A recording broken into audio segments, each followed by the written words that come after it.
Here's the complete script. In 1919, a killer known only as the Axeman walked out of a New Orleans grocery on Elysian Fields Avenue after murdering Mike Pepitone in his bed, and then he simply stopped. No more letters, no more attacks, no arrest, no trial, no name. Detectives searched hospital records, ship manifests, and asylum admissions across 3 states and found nothing. And that is the problem. New Orleans in 1918 was a city of shotgun houses and late shifts, of Italian grocers who opened before dawn and locked up after dark. Joseph and Catherine Maggio ran one of those groceries. On the night of May 22, 1918, they went to bed in the rooms behind their shop, same as always. By morning, someone had chiseled through their back door, taken an axe from the woodpile and left them dying. Nothing was stolen. The register sat untouched. Neighbors heard nothing, no scream, no breaking glass, no footsteps on the boards outside. Just silence and then a wife screaming for help at sunrise. Over the next 18 months, the pattern repeated with the discipline of a schedule. A chisel at a back door.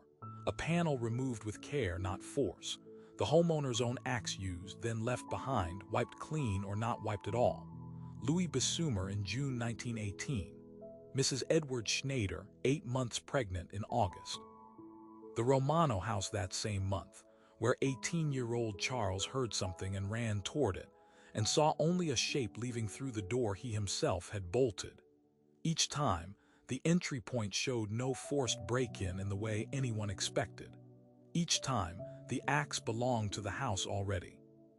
By March 1919, when a letter arrived at the Times-Picayune signed the Axeman, claiming hell itself as home and promising to spare any house playing jazz music that Tuesday night, all of New Orleans stayed up with the lights on and horns going until dawn. The first real search came after Maggio. Police combed the grocery, the yard, the surrounding blocks for a full week. They found the axe, the chisel, a bloody straight razor never explained, and boot prints in the yard that stopped at the property line and did not continue onto the street. No fingerprints usable by 1918 standards. No blood trail beyond the bedroom. No witness who saw a man enter or leave the block that night, despite streetcars running until 1 a.m. and neighbors on both sides awake with newborns. Detectives pulled parole records for every man released from Angola in the prior year. They checked steamship departures out of the port. They interviewed over 400 people. The file grew to hundreds of pages and named no suspect twice. The leading theory, pushed hard by the city's Italian detective squad, was a mafia vendetta, a string of killings targeting Italian grocers specifically, tied to old feuds from Sicily. It fit the victim list almost perfectly.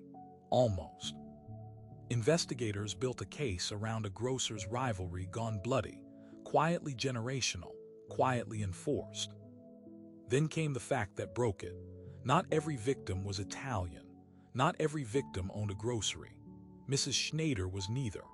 The attack on Sarah Lawman in August 1919 happened in a house with no store attached at all, and she survived only because a bullet, oddly, was involved that time, the one attack where the pattern itself seemed to slip. And the man New Orleans police quietly favored as the vendetta's architect, a mobster named Joseph Mumford, had an alibi placed him out of the city during at least 2 of the killings, confirmed by rail tickets investigators themselves verified.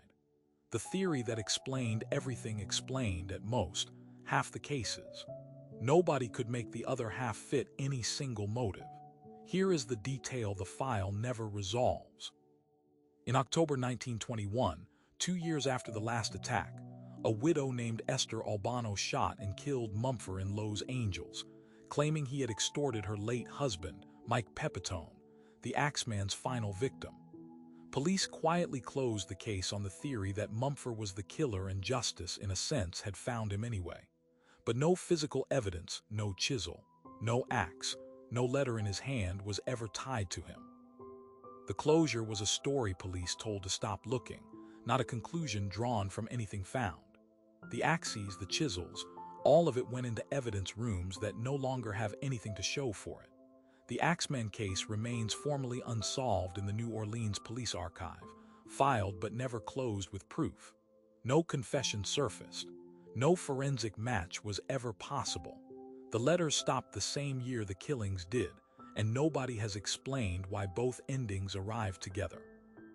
If the Axeman simply moved on, why choose that exact week to vanish? And if he was caught by accident in a widow's apartment in 1921, why did the file never say so?